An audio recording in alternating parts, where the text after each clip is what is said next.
Hello students, last lecture we have completed with the 5 journal entries, right? Bill, sale goods on credit, bill drawn and accepted, bill discounted, bill endorsement, bill sent to bank for collection. Journal entries in the books of drawer and drawing.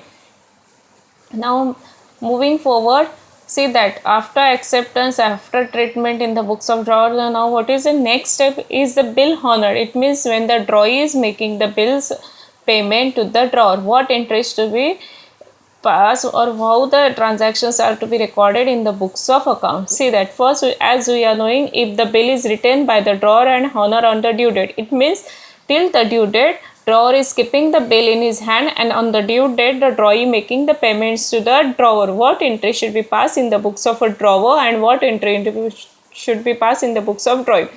See that the bill is in whose hand? Drawer hand. So as he is receiving the money, so cash and bank account debit. Why cash and bank? Suppose cash receiving, cash account, suppose check receiving, then it is bank account debit. And bill receivable, because as the cash receives, bill will be cancelled, as the bill will goes out, no importance of bill, right? So the cash and bank account debit to bills receivable account in the books of drawer. And what entry in the books of drawee? As he is making the payment, so no bill is going from his hand, or no importance for bills payable. So bills payable account debit to cash and bank, because he is making the payment, cash goes out. So when bill in the hands of a drawer and on the due date when the drawer is making the payments or bill is honored on the date, the entry should be cash and bank account debit to bill receivable account. And in the books of drawee, bills payable account debit to cash and bank account. Right?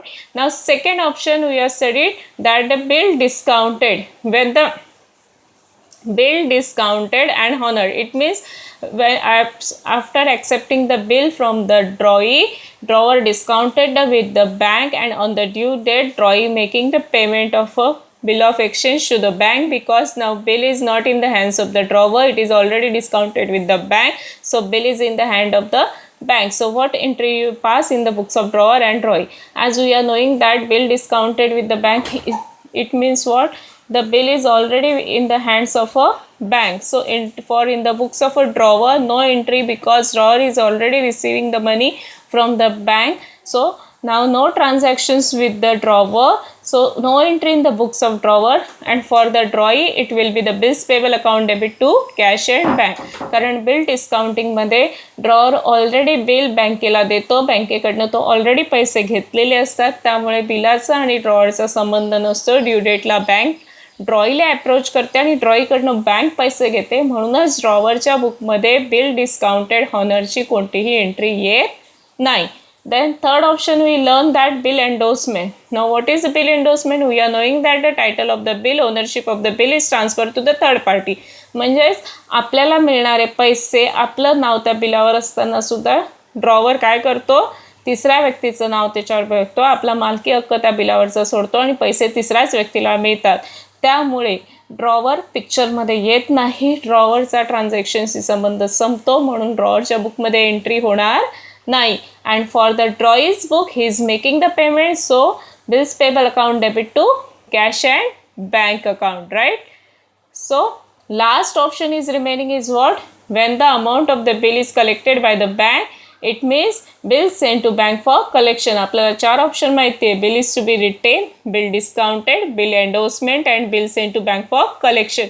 ज्यावेळेस बँकेला कलेक्शनला दिलेलं असतं, म्हणजेच काय, तर बँकेला as a agent म्हणून नेमलेलं असतं, बँकेला सांगितलेलं असतं ड्यू डेटला ड्रॉईकडनं पैसे कलेक्ट करा आणि आम्हाला आणून द्या, बरोबर.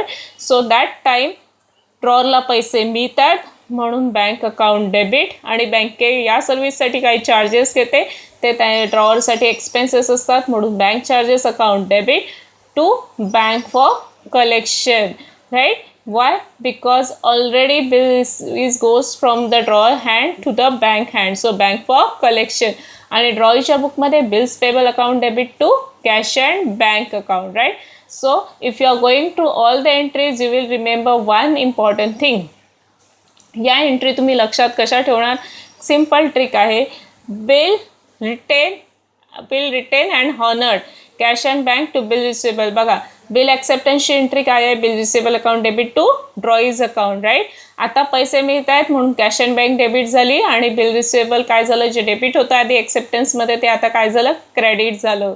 आणि ह्याची ड्रॉईच्या बुकमध्ये बघा bills payable to cash and bank, bills payable cash and bank, bills payable cash and, म्हणजे कोणताही ऑप्शन असू दे, ज्या वेळेला ड्रॉई बिलाचे पैसे देतो त्यावेळेला त्याच्या बुक्समध्ये फक्त एकच एंट्री येणार आहे, कोणती, bills payable account debit to cash and bank account. Bills payable account debit to cash और बँक अकाउंट, और का चेकने पेमेंट असेल तर बँक, कॅशमध्ये असेल तर कॅश. आणि लक्षात ठेवा रिटेनच्या याला कॅश अँड बँक डेबिट येते, पण डिस्काउंट आणि एंडोर्समेंटला ड्रॉवरच्या बुकमध्ये एंट्री नाही, कारण या दोघंही वेळेला ड्रॉवरचा संबंध संपलेला असतो. आणि बँक चार्जेसच्या वेळेला again same cash and bank account debit, बँकेचे चार्जेस म्हणून बँक चार्जेस, आणि क्रेडिट कोणाला करणार, bank for collection. So I think this all entries are remember by you.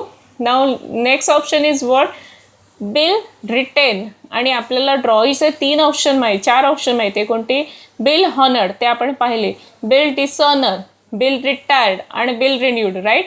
Now in that retired म्हणजेच काय, तर वेळेच्या आधी तो पैसे देतोय, मग वेळेच्या आधी पैसे दिल्यावर एंट्री कशी करणार, bill written by the drawer and it is retire केलं म्हणजे वेळेच्या आधी पैसे देत आहे, म्हणजे ड्रॉवरला पैसे मिळतात म्हणून त्याच्या बुक्समध्ये कॅश और bank account debit. Rebate a discount given by the drawer to the drawee for making the early payment before its due date, right. म्हणजेच काय, तर ड्रॉई बिलाचे पैसे वेळेच्या आधी, तारखेच्या आधी देतं म्हणून त्याला ड्रॉवरकडनं जे काही डिस्काउंट दिलं जातं त्याला म्हटलं जातं रिबेट, राईट. मग रिबेट याचा नुकसान झाला, याचा लॉस झाला म्हणून ते डेबिट होणार, cash and bank account debit to rebate account debit to bills receivable account, right. See that again bills receivable credit for accepting debit, for receiving payment it is credited. आणि याच्या बुक्समध्ये काय येणार, same entry, bills payable account debit to cash और bank account and discount for him, discount is his big income because he is paid, or is making the less payment, so for him discount. So for remembering this entry again it is a simple trick. For drawer, receiving cash, cash account debit, rebate account debit, bills receivable. For drawee, bills payable account debit to cash and bank account to discount account, right. Now or from the drawees 3 option already we are learned, honor, then bill, retired. Now remaining is what, dishonor and renewal, that we will see now. See that bill is dishonor, it means what, draw is saying that I am not making payment. What entry you will pass, draw is account debit to bills payable, in which case if the bill is in the hands of a drawer, म्हणजेच काय, ड्रॉईने bill accept केलं, ड्रॉवरला दिलं, due डेटला ड्रॉईला म्हणतोय की पैसे द्या, ड्रॉई म्हणतो मी पैसे देऊ शकत नाही, मी पैसे देणार नाही. म्हणजेच ड्रॉवरच्या हातात बिल असेल तर एंट्री काय होणार, drawee's account debit to bills receivable, आणि याच्या हातात bills payable account debit to drawer's account, right. It means opposite entry of bill acceptance, right. See that second option, discounted. Now bill is in whose hand, drawers account debit to cash and bank. Why it is cash and bank, because the bill is already discounted with the bank. Again same entry, bills payable account debit to drawers account. Endorsement, drawers account debit to endorsee account, bills payable account debit to drawers account, bills sent to bank for collection and dishonor, drawers account debit to bank for collection, bills payable to drawers, right. Now if you are going through all these 4 entries with the 4 options, बरोबर. पहिला option bill ड्रॉवरच्या हातात आहे, bill discount केलं आहे, bill endorsement केलं आहे, bill बँकेला कलेक्शनला दिलं आहे. या 4ही ऑप्शनमध्ये ड्रॉवरच्या बुकमध्ये डेबिट कोण आहे, ड्रॉई, डेबिट कोण, ड्रॉई, डेबिट कोण, ड्रॉई, डेबिट कोण, ड्रॉई, राईट. पण क्रेडिट बघा, ड्रॉवरच्या हातात असेल तर बिल रिसिवेबल, बँकेच्या हातात असेल तर कॅश अँड बँक, एंडोर्समेंट असेल तर endorsee account, bank for collection असेल तर बँक फॉर कलेक्शन. म्हणजेच remember one thing, if the bill is dishonour always debit drawee account and credit whatever options available, right.